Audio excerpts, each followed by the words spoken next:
Una svolta in 57 voti, tanti o pochi secondo gli analisti sono stati i consensi che hanno consacrato Giorgio Granello nuovo segretario provinciale della Lega Nord, forte delle 425 preferenze riscosse rispetto alle 368 incassate da Dimitri Coin. L'ala riformista vince sulla corrente conservatrice, così ha deciso il primo congresso provinciale non unitario nella storia del Carroccio trevigiano. Finita la tensione del congresso, nel giro di qualche mese tutto si sopisse e naturalmente il segretario farà il segretario. Sarà, ma intanto i veleni continuano a scorrere, a giudicare dalle parole dello sceriffo di Treviso, che dopo aver auspicato il passo indietro di Umberto Bossi ora attacca anche Pier Giorgio Stiffoni.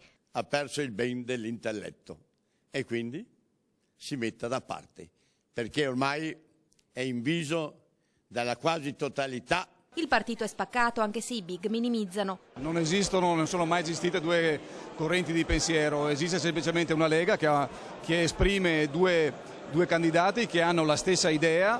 Un segno di democrazia, un segno dei tempi, l'importante è avere idee diverse, perché se ci sono tante idee ci possono anche essere le soluzioni. Una Lega nel nome della continuità ma anche del rinnovamento, una Lega che parla di più con le sezioni, con i sindaci, con le circoscrizioni.